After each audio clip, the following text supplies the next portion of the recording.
everyone, and welcome down to episode 39 of the Down South Photo Show.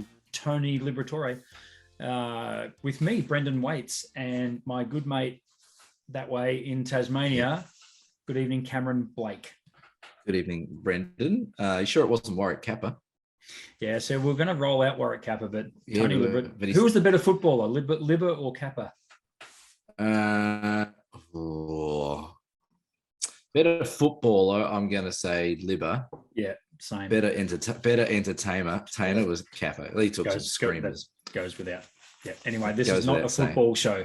It's not. It's definitely not. I'm well, mate. How are you going? Yeah, I'm excellent. Thank you. Excellent. You've had a good day. I know. I have had a good day. I've had a good week. Excellent. Been very productive, which is always good when you're productive and ticking boxes, getting stuff done. I know that you've had an East Coast photography workshop tour. Yes, I've literally got back 3 hours ago. So nice. I'm so dedicated to this show. I could have just said, look, I'm too busy this week. Let's do one next week. We don't do that. We don't take weeks off.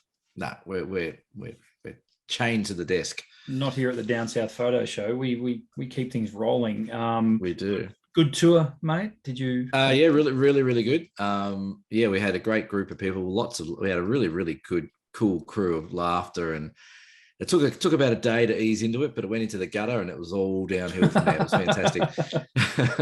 But it was good. Yeah, we had really pretty good weather. Like we had a little bit of rain, a little bit of wind, but it sort of happened in the times when it wasn't too bad. So overnight and things like that. We had one moment on these sand dunes on the East Coast, and it was blowing its ass off. It was right. I'm going to say it was over 100k gusts of wind. Like literally, you buried your feet in the sand and hand holding stuff, and you're like shaking, and like it was going crazy. It was wicked. You get some cool shots. Yeah, we did. Yeah, I think most of us did. There's a couple that didn't think they did, but I think they'll go home and find that they did. But it was a highlight of the trip that night because it was a nice night. We had the full moon rising, and we had that beautiful gradient of the blue hour coming through, but the sand was just like the top level of the sand was just going everywhere. It was crazy. So, and above all things, it was an experience that you would never forget. That I was on top of the Perrin Dunes at St Helens on that night, and a bit of my soul left. It was cool. Crazy. Did you have a clear night? Like you could see? Yeah, it was clear as a bell. The moon came up. Great. The moon was orange, blood orange, or whatever it was, and yeah, it was amazing. And we just had all these amazing it's amazing to watch because you can literally see the wind patterns over the dunes. They come up and over. Like they don't get very high, maybe knee high, but you just saw the whole pattern and wind trends going over this thing. It was incredibly good. And like I said, we had a great trip. I woke up this morning in Frasernaye. It was really nice. I stayed at the Frasernaye Lodge. We woke up this morning. We decided that we'd have a sleep in on our last morning because we've been burning the candle at both ends. So we've been up for sunrise every morning, out for sunset every day. Yeah. And then having some lovely food and telling a few stories and a few jokes. So yeah, it was really good. That's good. Next one's I've got another one in August coming up. We've got a couple of spots left on that, but that's ready and raring to go. So it was really good. And I got a message from you today. And it said that you're out taking photos in Daylesford. I know. I made it. I almost swerved the bus off the road when you sent me that message in shock that you were actually out doing something. It was one of those things. So we talk a lot. Well, we have spoken a lot on this show about mental health and needing to look after yourself. I've been way too busy over the last few weeks. I've had a lot of personal stuff going on as well, but with business too. So there's been, don't worry, the personal stuff. We had a couple of family funerals, which was always tough. And I think it was just getting on top of me. And of course, my fallback has always been to grab the camera and get out and take some landscape photos. And I haven't been able to do that of late. And I decided today, no, I'm closing the shop for a day. I am hitting the road. And Daylesford is where I wanted to go because of what you see behind me. So let's talk about our backgrounds. Yeah, you can go. Tell me all about this autumnal awesomeness. Yeah, so Daylesford, for those of you who don't know, Goldfields area of Victoria. So you got Ballarat, you got Daylesford. So Daylesford's probably about, I don't know, 30, 40 Ks east of Ballarat, sort of between Ballarat and Bendigo, I suppose. And not as famous as some of the areas in Victoria. For example, Bright, not as famous for its autumn colours as places like Bright.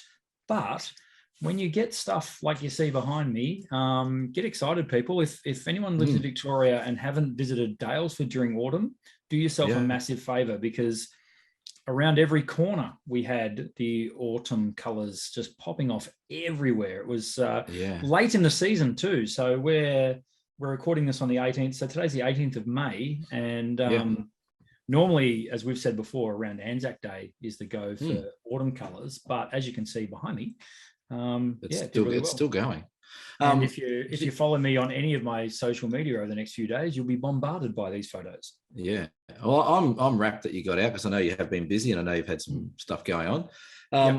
So it was awesome to see that you're out there. Do you reckon those colours will be around for another couple of weeks, or you reckon they're almost done? I think if you find the sheltered areas, so around Lake Jubilee, which is where this photo was taken, I think they'll hang on for probably another, I think 2 weeks might be pushing it, but maybe a week to 10 days.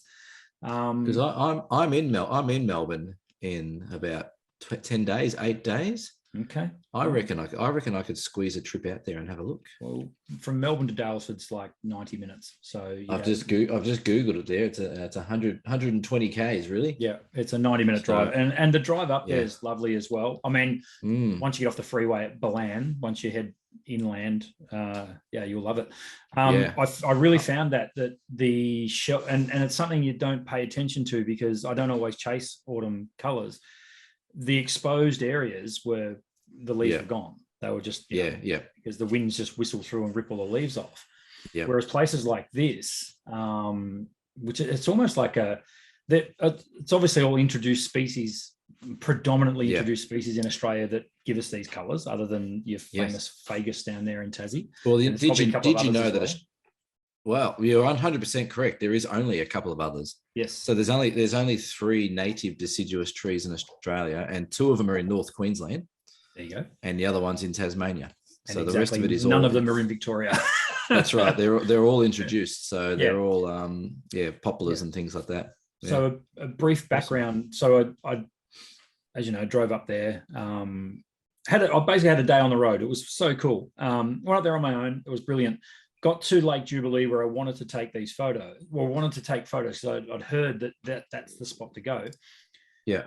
And this is a shout out to the guy that made my coffee at the Lake Jubilee Caravan Park.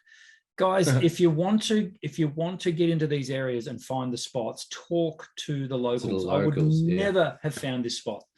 Yeah. Now, I knew that it was in the area, but I went in there and got my coffee, and the guy said, "Oh, what brings you here?" Because he knew I wasn't staying there. He knew I'd just come in for a coffee. I said, "Oh, I'm actually." So this would be the Jubilee Lake Holiday Park and Cafe.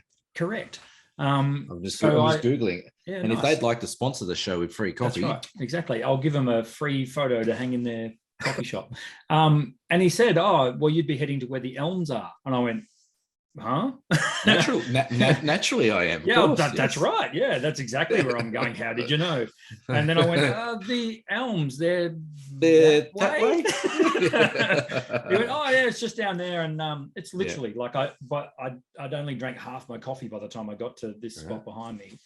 Yeah. And seriously, Cam, it was just it made my day. I was just like, this is what I've been looking for. And the great thing was the day was perfect, because it was quite windy, and there was a lot of cloud about, but it was whipping across. So I was getting bursts of sun coming through and just lighting the joint up for 20 seconds, and then it'd go dull again. And then I could recompose and wait for the light again. And it happened all throughout the day. But what I found myself doing was I got to this spot, and for the first time in ages, I was like, I'm not leaving this spot. I'm staying here until I'm done, until I was on no agenda. I had no time schedules. It was so good. Got to just hang out around here. There's a little footbridge. In fact, you can see on the park bench over there. I saw the park bench in the background. That's cool. Yeah, see that? That's my camera bag. Yep. Oh, yeah. That's how very, very briefly I edited this photo. I haven't even knocked my camera bag out of it. But my coffee cup's just sitting next to that as well. I just sat there and just soaked it all in, and went through my ultra wide lens, clipped on. So what, I had a, what did you shoot these on? So this is shot on Canon, and The this iPhone? is on. No, this was actually on a real camera cam. This one. This Did one. you drop the sky in or the floor in? No, didn't have to. So it's actually a real photo. It's actually what you see is what you get. I know. Mate, you've What's changed. the world coming to? I know, you've changed, man. Yeah. Well, now that I can actually get out of the office and take photos, I don't have to fake around. So anyway, I love the little branch coming down on the side there. That's pretty cool. I like it too, and I also like the shadowing on the floor of the because it's all just leaves. Yeah. It's just leaves central. So it was really cool. Clipped on the big zoom lens, looked for the landscapes, inside landscapes, all that sort of stuff. Yeah. Had my phone with me as well, and did a bit of macro stuff with the phone, which was the fungus one that you would have seen. Yes. Yeah, that's awesome. So that's on the iPhone. That was on the cool. iPhone. Yeah. Nuts, considering the iPhone. They've got an amazing macro modes on them. Yeah. Pretty cool. Also had the drone with me as well. I sent the drone through here, did some video footage, all the leaves falling in the wind and stuff. So yeah, I got heaps of really cool photos. Massive. It's a good day out when you come back. Yeah. When you're going into Dalesford as well, about 15k out of Dalesford between the freeway and Dalesford itself, keep your eye out on the right-hand side is where I took. There's some other, I think they're oak trees. They look like rows of oak trees. One. Yeah. And oh man, they're like it. I did the double take while I was driving. You just see this flash of color. Yeah. I went, hang on a minute, and literally did the U-turn. And hang on. Yeah. That's where I'm going to get a photo. Slam the anchors on. Yeah. And just got some really cool autumn color shots. I mean, as I say, I've done bright a couple of times and got autumn shots in places like Wangaratta, Ballarat. Yeah. But never. Well, it's funny you say before you're saying that Daleford's not really as much on the map as the other things. The guys I was talking with, I think a couple of them, I mentioned that you were going to Dalesford, and they both said, yeah, that's the spot you go for autumn. That's got some really good stuff. So it is going on the map. And another thing I've just looked on the map here, Blakeville. There's Blakeville on the way. Oh, is that right? Yeah, just near Spargo Creek. There's Blakeville. So. Interestingly enough, I also went past Leverett Road. I remember saying I don't know why that's relevant. I wouldn't know what that name's right now. Doesn't mean anything. I'm glad you went out, and I'm glad you came back with some good images. It was great. It was needed. It was a shot in the arm that I needed, and I really thoroughly enjoyed it. Even had tipped a bit into the local economy and had lunch in the main drag at one of the bakeries, and did an awesome. That's the way. I did an awesome pumpkin and leek soup. Ooh. Well, it was 6 degrees up there, so it was nice. Nice to have that. Yeah. Well, we had great weather on the East Coast, but we didn't have any autumn colours. But there was a little bit. There was a splash of colour around every now and then, but nothing like your background. But are you going to put them in the shop, or are you going to? I don't know. I mean, I think they'll end up on the website. I don't know. I'm starting to get a bit of a catalogue of photos that I'm not too sure what I'm going to do with them. Not that I care. I mean, it's all about the process of actually taking the photos rather than what you do with them in the end, I guess. But it's just nice to have some new stuff, to show, and not the same old steps down to the beach, which I love, but it's not, Well, it's good to have seasonal stuff, I guess.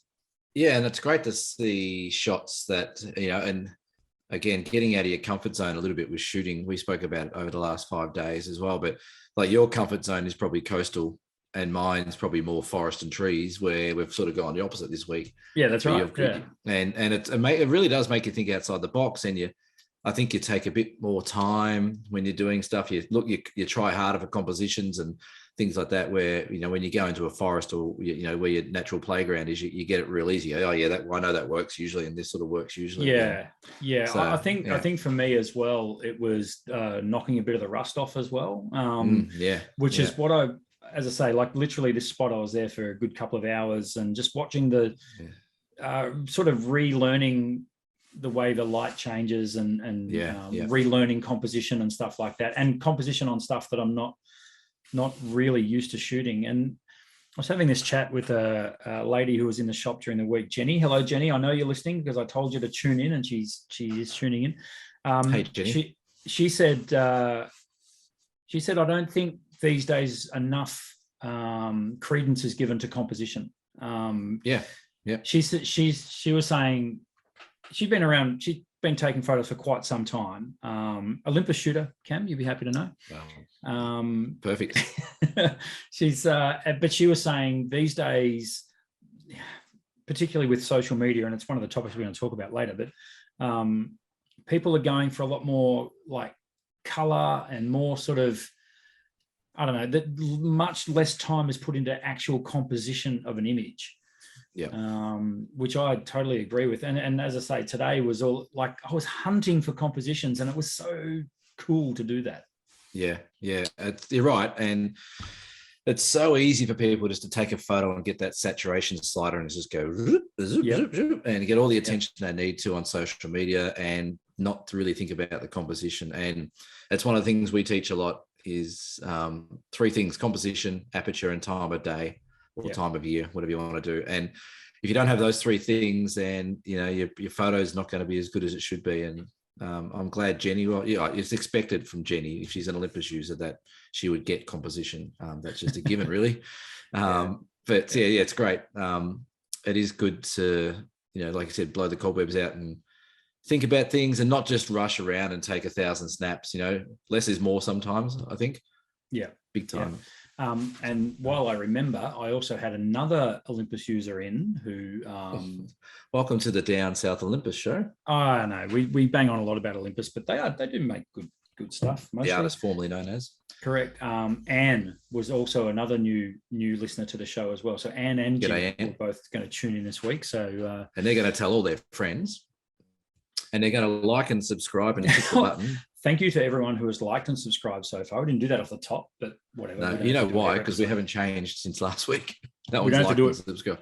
No, we don't have to. Well, not on YouTube, but I think the podcast is growing. You haven't sent me any podcast stats lately. Okay. I'll send you some podcast stats once we're done here. Not that I care, but be nice to stroke my own ego for a bit. It's nice to see that some people are listening, and if you are listening and enjoying the show, please comment below and hit the thumbs up thing and all that sort of stuff. And if you would like a Down South photo show hoodie, these can be on sale. Merch. We can put these on sale. I haven't put it.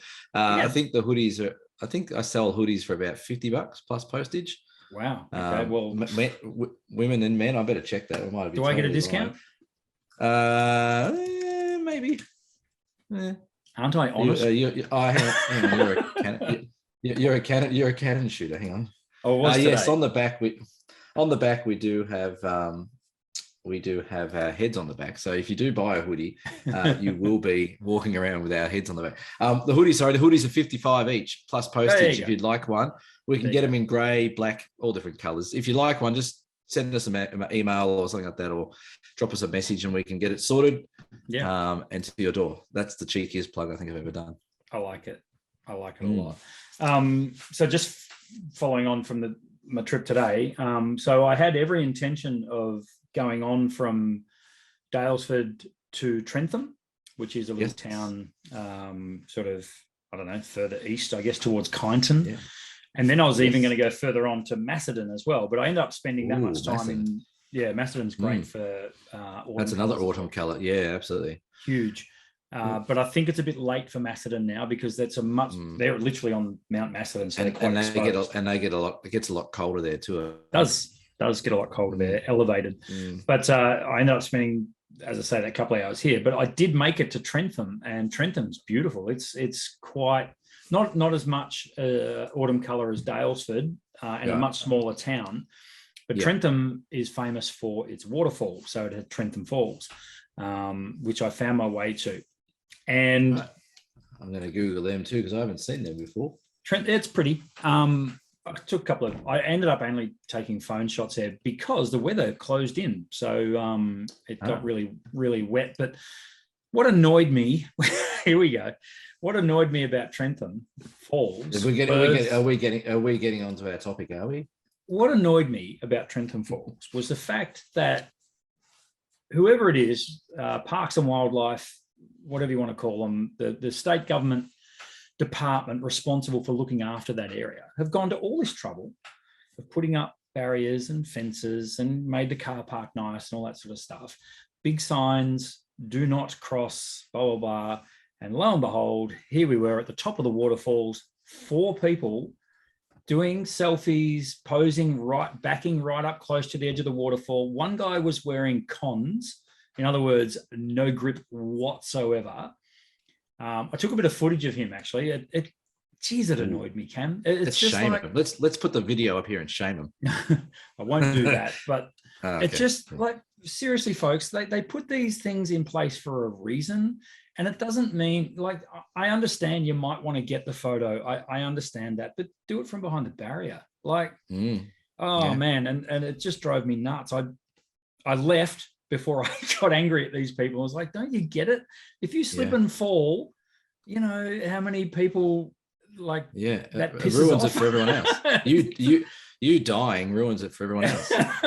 Like, they don't put these barriers up for no reason, you know. And it was only a tiny bummer on the day, but it was just I saw it and just couldn't. We couldn't come to terms with it. We had funny you say that, because we had a couple of instances on that trip that we did the similar thing. So driving the bus across a bridge, a relatively narrow bridge, there was a car pulled up on this 2-lane bridge with the person out of the bridge.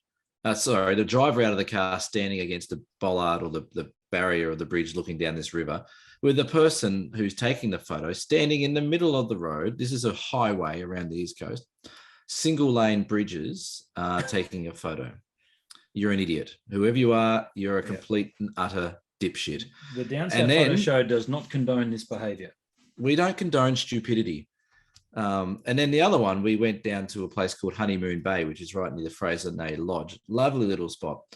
And as we walked down there, there's 6 photographers walking down with tripods. There was a wedding about to commence in this Honeymoon Bay. We thought, well, you know, we'll do the right thing and we'll go around to the next little cove. And that was fine. We stayed out of their way. But as we were just walking down the stairs, the bride and groom are over there. And here's 4 people, you know, on the beach, loading up a drone on the beach. And I walked past and I said to this guy, I said, no drones, mate. National park, you can't do it. And he gave me the most dumbfounded look he'd ever seen. He wasn't of English background. He pretended that he didn't understand me. They then stood around talking for 5 minutes, contemplating whether or not they would take the risk of putting the drone up, even though I'm no one, and telling him off. And I said to him again, I said, to drone, no drone, national park, all through Tasmania. You know the rules, don't do it. And they perfectly good response and said, yes, yeah, okay, whatever. And then they sat around and they didn't do it, but they walked out, and no doubt they went and put it up somewhere else. Yeah. But it's these, and this pisses me off as much as it pisses you off. Yeah. There is some absolute selfish pricks who walk around with selfie cameras, drones, whatever they are, and the rules don't apply to them. Yeah. And all that does is create more rules for everyone else who like to abide by them, to ruin our experience. So I would like to say to those people, the same people at the waterfall you saw, the same idiot with the drone, and the same absolute knob jockey that was standing in the middle of this bridge, it's not worth the photo. Go park up the road and walk back down. Or, you know what, if you're going to get your drone selfie, so be it. Stop being an idiot and stop ruining it for everyone else. Yeah. And it all comes down to, and I'm sort of maybe leading, I don't know what our topic is about social media that you want to talk about, but it all narrows down into one thing to me, and it's ego. People want to put that shot up to say, hey, look where I was, or look at the shot I got, or look where I was able to go where no one else has gone. Yeah. And to me, that is just pathetic. It's 2 things. It's the trophy hunting, where they want to, you know, big note themselves and, you know, look at the photo that I got, look at me breaking the rules, all that sort of stuff. Yeah. I thought, well, that's probably the main thing that it is. But the way, the complete arrogance of it all, it just annoys the crap out of me just as much as it does you. It's so bloody annoying. So, but the thing that should be done in this situation, like, you know, the evolution of Darwin's theory of evolution, like, really, the person sitting on, like, you know, those country bridges where they sort of narrow, it's still one lane each way. So it's still a 2-lane highway, but you know how it sort of narrows to the bridge. It's tight.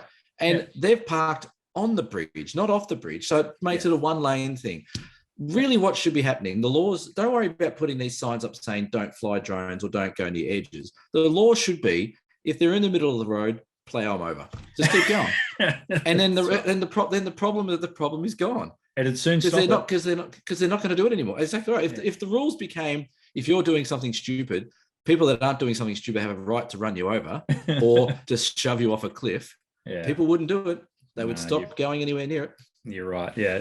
Yeah. And society would fall apart, but that's, that's irrelevant. It's pure attention seeking. And it just, anyway, it's going to drive us nuts forever. As professional photographers, as you exactly rightly point out, it's ruining it for us because, we get thrown in the same basket, unfortunately, by the general public. And that's not what we do, folks. It's not what we're about. So, and look, I'll put my hand up and say, yes, I have flown a drone where I shouldn't have flown a drone. But that was a long time ago when the rules were a little bit more, sketchy, when things were just when drones were starting to take off. No one really knew what was. And no one really knows what goes on anymore. So I really do now. I've got my remote pilot's license for the drone, and same with taking photos. Even on this week, we're down the East Coast. We stuck to the tracks. We only followed the tracks that were just that were there. We didn't go off track. We didn't go bush bashing through things. We didn't go stand on the inside waterfalls where we shouldn't have been. We just respected the rules, and we all got absolutely cracking shots. And I think going back to your first point about compositions and people not giving as much attention to composition, I think that's one of the reasons why people skip over barriers and stuff like that, because they can't use their own brain to come up with their own different take on a standard shot. Yeah. And that's just lazy. I can't think of anything here. Like everyone else has got that shot, but I can't think outside the box and do something different. I'll just go jump down and ruin it for everyone else. Oh, and the problem is it only takes one person to get the photo, and then the copycats all come. And look, that photo at the Summer Apostles got that guy 40,000 likes. Yeah, I'm going to get 40,000 likes. Yeah, because I'm going to do exactly the same photo. That makes no sense. Yeah. It's an illness though. It is. It's a total illness. It's been done, people. It's been done. Yeah. Don't do it again. Don't do it in the first place, but it's been done. The whole idea of getting a rush from getting likes and getting followers, it's an addiction. People are addicted to having their ego stroked online by complete strangers. It makes no sense.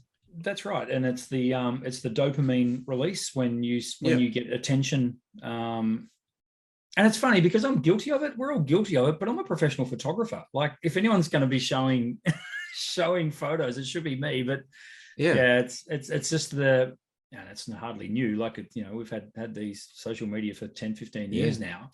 But it just doesn't. I can hand on heart say that I no longer care about likes, even though I crap on about the show here and say we haven't got any followers. I honestly could not give two brass razzoos about how many people follow me, and I've had this conversation 1,000 times about my work, and I don't, the photo behind me from the East Coast, couldn't care less if anyone liked it or not. I like it. I enjoyed it. It was a great moment. Yeah. And that's my little kick of ego, is that I enjoyed it and I experienced it. What everyone else thinks of it, fantastic. And, and again, I don't know what that topic is, but like one thing I find about Instagram and stuff and social media now is that there's no negative feedback. There's nothing but positive stroking of egos. Yeah. And I think that's detrimental to the art because people aren't learning from mistakes. But have a look. If you're watching on YouTube, have a look below right now. You'll see that there is a like button, and when you click that, it says 1 like, 2 likes, 3 likes. There's a dislike button. When you click that, it doesn't show you how many people have clicked that. Doesn't it? No, it does not. So it used to, but they've worked out that that's detrimental for business and. Yeah, so it won't show you how many people dislike your video anymore. It just shows you the likes, but not the dislikes. So there you go. Right. And that's just cheeky. Cameron and I, we have businesses to promote. This is our livelihood. So that's where social media is great for us because we do get to show. I mean, I'm going to post this photo and hopefully people are going to like it, but people are also going to go camera and photo. What's that? Oh, that's Brendan's business. Oh, he prints photos. Oh, so, yeah, we're not saying poor bugger me. We're saying we use these platforms for a reason, and it's mainly to drive business. They're a necessary evil. They're a necessary evil, Cameron. That's exactly what they are. Yeah. And that's exactly the same. Like I always ask people, okay, how did you come across my work or whatever? Oh, I saw you on Instagram or saw you on Facebook or whatever. Saw a Google thing or something pops up. Yeah, I have no doubt that my business, when I started in 2013, was the height of Facebook. Like Facebook has actually fallen off since then. And I had 500 followers of my page before I even opened the shop. Yeah. And the day I opened, I had people coming in. I saw you on Facebook. Like, it was brilliant. Yeah. It was absolutely awesome. Facebook, got my business up and running. I have no doubt about that. Yeah. But things have changed a lot, and it's because there's so much more social, and it's all it's on your phone. It's in the palm of your hand, and as you say, this desire to want to be seen and all that sort of stuff. Now, which is sort of, we've already started, but the main topic tonight was, I'm wondering whether social media sharing has scared off photographers from showing their work. Now, by that I mean professionals. I think there's lots of great photos being taken, no doubt, but the majority that tend to be shared, followed, or trend are generally not by pros. They're generally by people jumping barriers. It seemed, I don't know, I was flicking through Instagram the other night, and I'm like, I don't know, that I'm finding it harder and harder now to find good photography on Instagram. Do you find that, Cam? Yeah. I think in regards, I just feel like the standard has dropped from where it was. I'm not sure. Well, this is the point I was trying to make before as well. Instagram to me is more relevant to photography these days than probably Facebook is, even though Instagram's now almost all videos and clips and crap like that. But I think that I honestly think the term professional photographer is dead. I don't think there's anything anymore that sort of recognizes a professional photographer, because everyone can get on and take a photo. Everyone can edit really well. Everyone can create images as nice as ours and better. So I think what that's done though, it's created a complete flood of the market, so to speak, of images. And then, like I was saying before, I can put up an image of this and people go, wow, that's amazing. I can edit this to be the worst looking photo you've ever seen, and people go, wow, that's amazing. Yeah. Instagram and social media, and this also revolves back around this, circle of mental health and well-being. If I put a photo up there, I'm happy for people to say, oh, I don't really like that photo. I would have liked to seen this or seen that. But no one's got the balls to do it anymore, because as soon as you do, you get trolled, you get canned, you get cancelled, you get abused, you get messages and stuff like that. So we've created this false economy of stroking everyone's ego, because we're too scared to actually, like, art, photography is an art, and art is very subjective. Yeah. But as soon as you go down the subjective avenue, you start getting beat up online. So yeah, I think the reason why you're saying you can't find any nice photos anymore is because everyone's just putting photos up, and no one cares, and everyone just likes everything. Don't get me wrong, I am saying there's still some good work, but I'm just finding now I've got to really look for it. I think it's changed, and I don't know whether it's just recently actually, where it feels like maybe they've changed the algorithm or something like that, where I just I've seen some photos over the last couple of weeks. I'm like, really? Like, that's what you're sharing? Well, like, you know what else has happened on Instagram as well? There's been quite a big exit of photographers off Instagram as well. Yeah. So Instagram has changed a lot. Like I said, they've gone into doing more video clips and TikTok style things. Oh, absolutely. And there's a lot of photographers that are just, and again, this is such a rabbit hole to go down. Like, again, there's a lot of professional photographers out there that were doing very, very, very well on Instagram with followers and getting jobs and getting free stuff and getting tourism trips and all that kind of stuff. And all of a sudden they're not, because everything's changed a bit, and they're not getting the attention. The algorithms have changed. They're not getting the growth that they used to get. And they've all just gone, okay, where's the next best thing? And the next best thing is the NFTs. Everyone's on NFTs.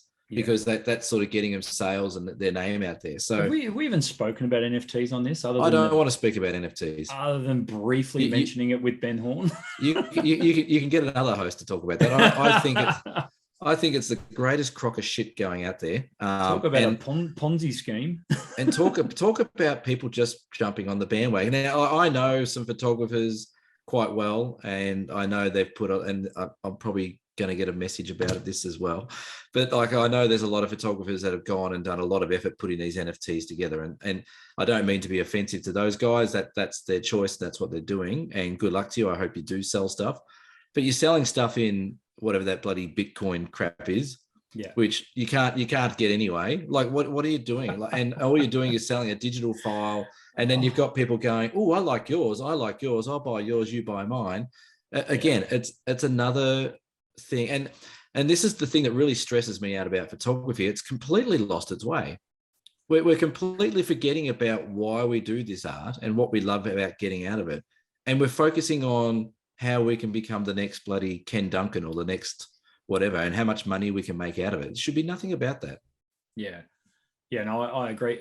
I mean, at the risk of both of us coming off as old fuddy-duddies, we are. the whole NFT thing, okay, I don't understand it. I'll put my hand in the air. I mean, I've read about it. I still can't get my head around how the bloody thing works. What the hell's a blockchain, Cam?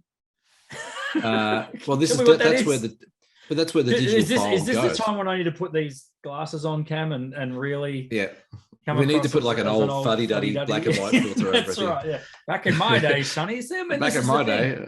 Well, this is the thing. This is the next evolution, right? I mean, next stage of the evolution. No, it's not. It's a fad, and this is the problem. We have too many fads going on in photography.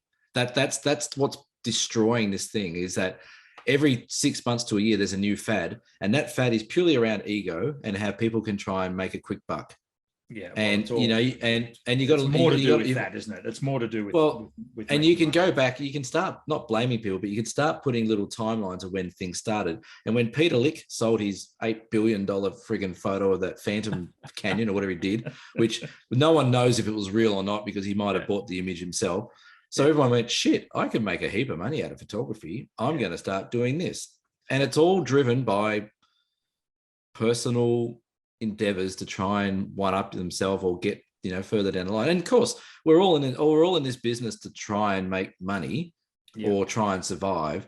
Us professionals are, yes. That's right. But that's the thing. But now you've got all these enthusiasts or people that have, you know, just taken 2 shots and all of a sudden they're selling NFTs, or, you know, they're running workshops after taking 3 photographs and don't know what they're doing. And again, it's all about this quick buck and getting this sort of quick injection of confidence given to them. And I don't know. It's just, I try to tune out. You've really hit the nerve on this one. I'm trying to. No, I think it's a good topic because photography has evolved. It's almost unrecognizable, right? From where it was 30 years ago, right? Yeah. The Pandora's box that is digital photography, man, could you imagine going back to 1995 and us having a conversation about where we are now? You wouldn't believe it. You'd say, no. What? It's in the palm of your hand, and you can flick with your thumb and go to another photo, and you can tap on it. Here's the comparison. Here's the comparison for you, right? Good. Let's go back in our time machine to 1996, right? So in where we worked in a camera shop, people would walk in and say, hey, I'm looking for a camera. I'm going around Europe for 6 months. I want to buy a camera. Apart from maybe Brad and maybe you and a few others, we wouldn't try and sell them the most expensive camera in the shop. We would say to them, well, you know, how long have you been shooting for? Oh, I'm sort of just starting out. Or, okay, well, this one's probably more suited to you. Yeah. So the professional photographers used to come in and say, hey, I need this, I need this lens, 2.8 lens or whatever. They came in with a purpose because they had a job and they needed that tool for the job. Now you fast forward to now and everyone walks in and goes, I just want the best one. Oh, how long have you been shooting for? I haven't even started yet, but I want that one. Yeah. Okay. Well, that's crap. So then what happens then? You've got all these people with all this expensive gear, not knowing how to use it.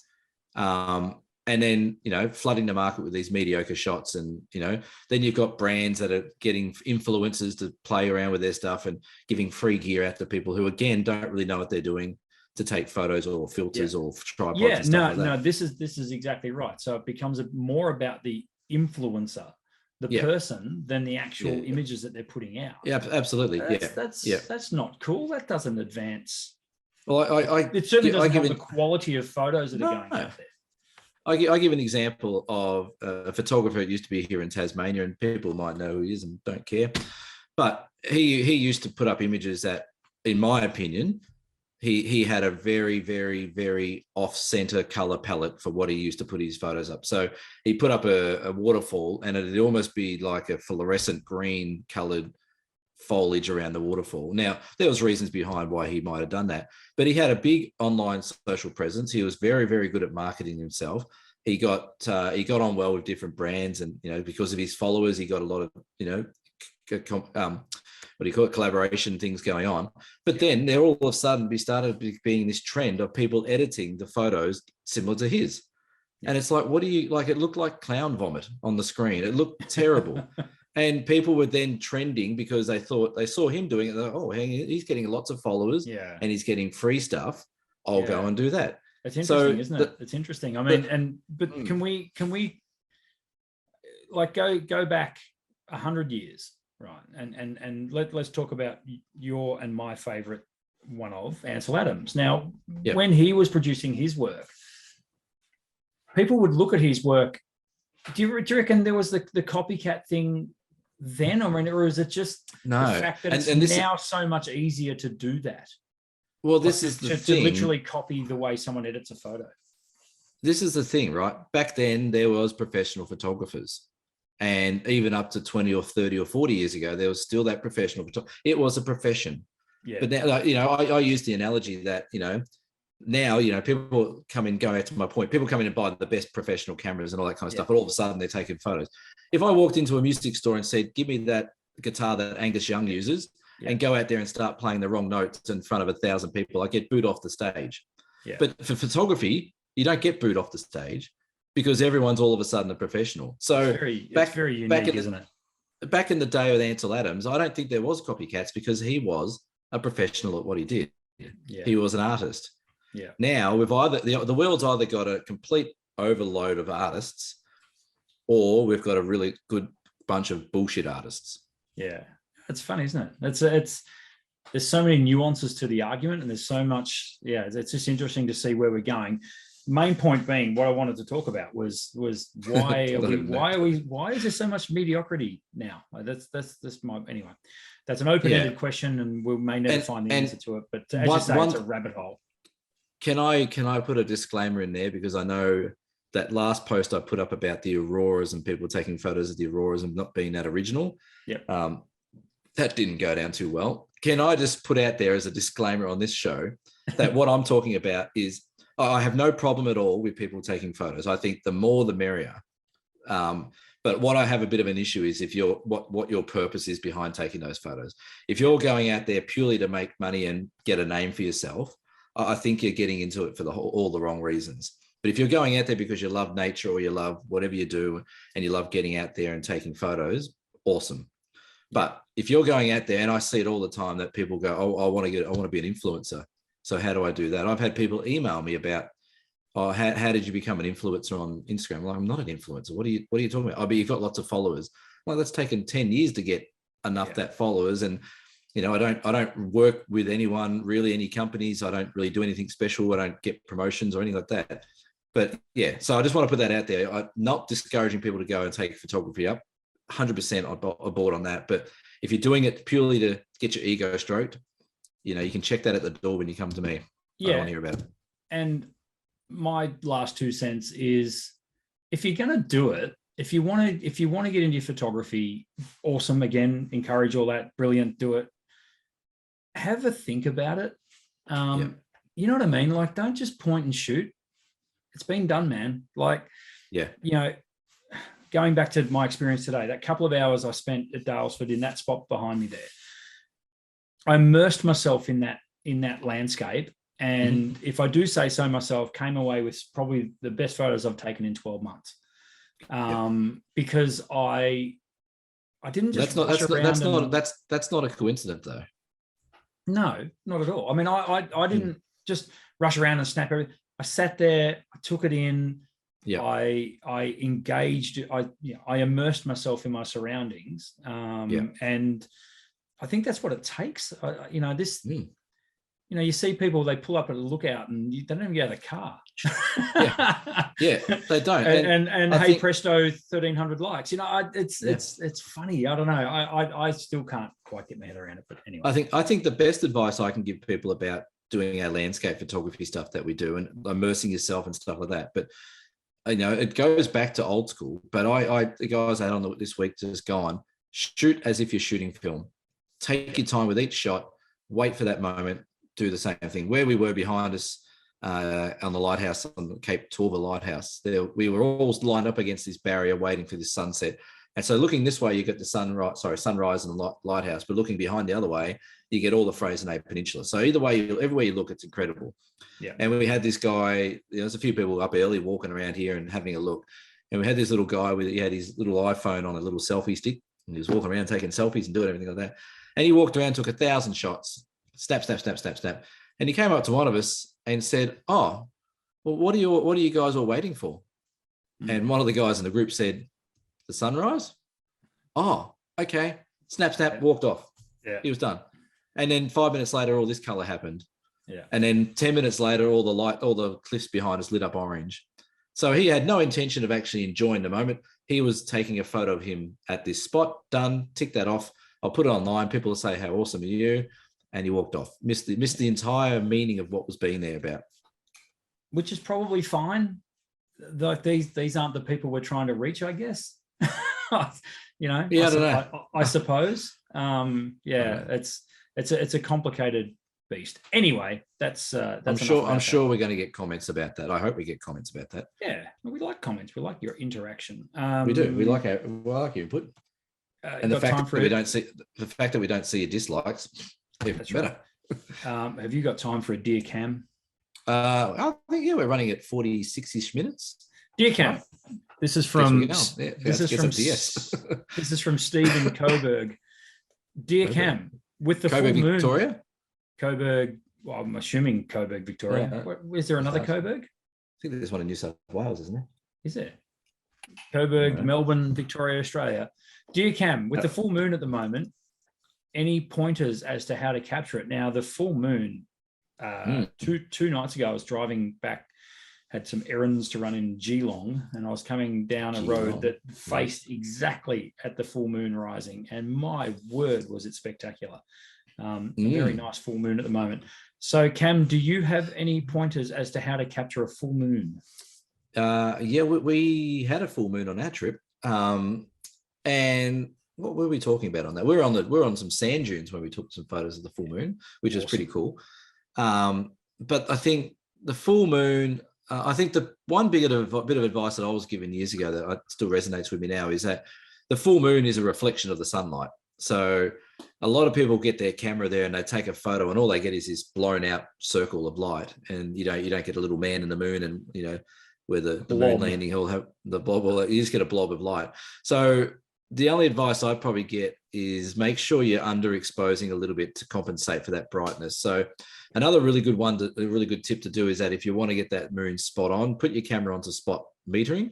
So your cameras will have different metering modes. So put it on the spot metering and then meter off the center of the moon. That way your camera is going to render that exposure as good as it possibly can, and you'll get all that detail and little craters and stuff you can see. But that's a bit of advice. And then I guess composition, it can be pretty tricky depending on we had the moon rising over the ocean, so we only had a line and that was it. So, but if you can try and put something, next in the foreground for scale, or usually the moon, if it has something near it, sort of shows whenever it's rising over water is always good. You've got the line of reflection. Yes, up we actually got that as well. We actually did some shots just around the corner of this lighthouse when the moon came up, and this little island, where is it? Over here, there. All we could hear was these seal lions like go roof, roof, roof, roof, like all these dogs barking, all these little seals on the island. But the moonlight was coming straight across that island. So awesome. So that'd be my advice: spot metering, just to make sure you get that information right. And then trying to get a cool composition. The only way I would break that down further is: are you wanting to take a photo of the moon or a landscape photo with the moon in it? Now, if you're wanting to take a photo of the moon, big zoom, the biggest zoom money can buy, the biggest zoom you can get your hands on, and 100% what Cam said, spot meter. So spot meter off the surface of the moon, and then you'll get all the detail that you would ever want in that moon. And these days with our big high resolution sensors and stuff, zooming and cropping can also help. I've shot the moon with a 600 mil lens with a crop sensor, so effectively giving me 900 mil or whatever it is, and got some really good results. Handheld. Shoot must be an Olympus. Canon. Shoot a 400 ISO, 800 ISO, even if you have to, and you can get some good results. You know what I had on this workshop that I've never had in my entire career of taking. Try and guess what happened. Try and guess what. Try and guess what happened on. I had 5 people on this workshop, and they all had the exact same brand of camera. They all had Olympus cameras. No. They all had Canons. No. Nikons. Yes, they all had Nikon cameras. And when we first found this out, I should have canvassed before I booked them in. But when I found out in the bus about an hour into the trip, I'm like, I hate Nikon menu systems, and I'm going to have to learn them. And I did. I learned there was 2 D850s. There was a 7500. There was a 5600. There was a 750. Yeah, that one. What's that one? This is my ancient Nikon D5100. Yeah, there might have been a 5600, I think. Do you know? Can I just say the Nikon D5600 is a great camera. It's a great camera. A very, very good camera. So I had to deal with 5. The show is not sponsored by Nikon. No, Julie, if you're watching, feel free to sponsor. So I had all these Nikons, and it was good. But the lenses twist off the different way, and just some stupid things in these menus. Like one of them was the self timer, and just like the simple thing. And I asked all of them, "How do you put your self timer on?" Oh, I don't know. Anyway, so did you end up using the Q menu a lot? We used that a bit. Yeah. What else was really funny? The D850 doesn't allow you to focus differently to where you're metering. So wherever your focus, well, we couldn't figure it out. Wherever your focus point is where it meters from. You couldn't meter separately from your focal point. So I didn't know, couldn't figure that out. Googled it. One of them had a spot on their sensor. Couldn't figure out how to get the sensor to clean. Couldn't even get the mirror to open up. It was just but it was a real challenge. But it was just really funny. But one thing I did learn on this trip, I shot all my stuff on the Olympus, formerly known as whatever, on the new OM1. And again, I keep falling in love. And I reckon I'm always going to do a write-up or something like that about if you're a landscape photographer and you're not using the Olympus OM1, why are you not doing it? This camera has, and again, I'm going to plug the hell out of it. Yes, it has a small sensor, and yes, it's only 20 megapixels, but by jingo, it is crammed full of awesome stuff for landscape photography. Neutral density is built in, so no problems. I barely used a tripod on any of my shots around this trip because I had 7 stops of image stabilization. High resolution shot. I was doing 80 when I did use my tripod, 80 megapixel tripod shots for landscape. So amazing detail, good color rendition, everything. It's just everything works in these cameras. Like low light, handheld, forest. I used a little 60mm macro. Got some incredible shots of the macro of the fungi. If you're a landscape photographer and you're not into a brand just yet, seriously have a look at this OM1 with an 8 to 15 mil lens, whatever it is, or the 12 to 40. It is an incredible kit for landscape stuff. And we were getting literally sandblast on the dunes, no problems. I went back to the hotel room, had a bit of sand on my camera. What did I do? Just ran it under the shower, dried it off. Perfect. No problems. Yeah, perfect. So I'll follow that up with what I think was one of the greatest inventions I've ever seen in a camera, and that is live comp mode on the Olympus. That's nuts. We didn't use that on this, but we spoke about it. Very, very cool, particularly for lightning shots. And for star trails, and for if you're shooting at night with roads and stuff, and you want car headlights and that light sort of painting. stuff. You can light paint. Yeah, live comp is one of the best things I ever saw come out of the camera. And the biggest argument that people come back to me, and again, because I had all these Nikons there, I'm like, I'm gonna just drill Olympus to these guys as much as I can, and I reckon I've turned a couple. But going through all these features, I'm like, it's got star autofocus, so you can autofocus on stars. Yeah. And a lot of the feedback that I get from people, it doesn't matter where I am, it's like, oh yeah, but the noise, it's got a lot of noise.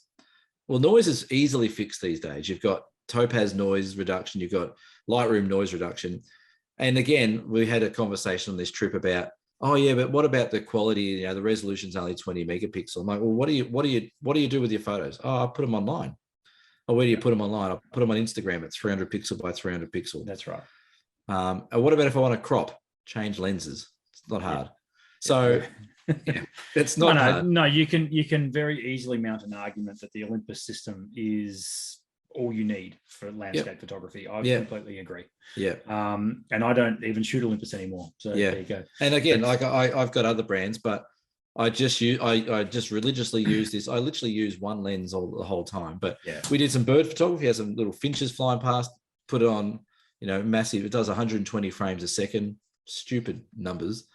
So yeah, if you're not married to a brand or you're looking to get something a bit lighter and smaller and interesting, seriously have a look. Hit me up if you got any questions. But I was really impressed. This is the first time I've used it in a really good chunk of time. Yeah. And I got back to the laptop every night and I went, can't complain. No. So it's good. No, it's good. Yeah. That was an unscheduled plug. It was. And once again, we are not sponsored by the camera company formerly known as Olympus. But if they want to. Well, that's right. There's nothing stopping you doing it, but now what have you got, Cam? It says here that you've got some time off. What the hell? I know. Scary, isn't it? Good luck to the family. Look out, world. Yeah, no, I'm on the loose. I'm on the loose. Got a little bit of time off. So so I've just done the East Coast. The next one's the Flinders Ranges, which is in June. So maybe a month. I got about a month off between things. So looking forward to catch up on a few things and chill out and recharge the batteries. You know how you were saying before that you've been really, really busy and it's starting to get to you. Yep. I'm starting to get to that point now where I'm really, really busy. And I'm like, I just need some time. I've had issues with computers. I've got a tax to do. I've got other stuff to do. I've got Parks and Wildlife rang me today about something that they haven't received that I emailed them months ago. Yeah. I've got that wedding customer in January and all of a sudden wants to, all these things are just popping up. And so having some time off, looking forward to it. So how about you? You got just shop? Well, I've got 500-600 photos from today to edit. So I'll be doing that. And there you go. There's another one for you. I've just changed my background. Oh, that was the one when I messaged you and that's nice. I love paddocks with deciduous trees in them where they just sort of self-isolate. Now I've got now this is the issue I've got now with you, Brendan. Is that sky real? Yes, it is. Okay, hand on good. heart. Yes. See, I don't know now. You've lost Cameron, I've lost faith in Cameron. Just stop it, all right. No, I did it once. It's like that guy with the goat in the joke, but we won't go down that path. I'll tell you off air. This has been episode 39. Hey, we're going to chalk up episode 40 next week. Have it? I'm assuming we're going to do an episode next week. Let's find out. Well, I've got time to spare. Have you? Yes. We also. Hey, when are we doing a Dales? Well. When are we doing Dalesford Trentham workshop? Weekend workshop next year. Let's do it. I'll come up. Let's do it. Let's do a Saturday, Sunday. Oh, it's my backyard, mate. I know it like the back of my hand. I've been there and once. all we do is just say people get their own accommodation in Dalesford. We'll meet you there on the Saturday morning. We'll shoot Saturday morning into Saturday night, Sunday morning into Sunday afternoon. Yeah. You throw a few coins our way, and Bob's your brother's uncle. A few shekels. A few shekels. Yep. As long as the Demons are playing on the Friday night, I'm in. All right. This has been episode 39 of the Down South Photo Show. Anything to add, Cameron? No, just go easy on the hate mail about the social media comments. Maybe next week's episode will be not quite as ranty. Or maybe we can talk about it. We need to. So that's another Brendan's rant. That's 2 episodes in a row you've done a rant. Oh, I wasn't Robinson Crusoe tonight, mate. No, I think we should do more. True. All right. We will see you guys next week. Cheers. Signing off. Bye. Bye.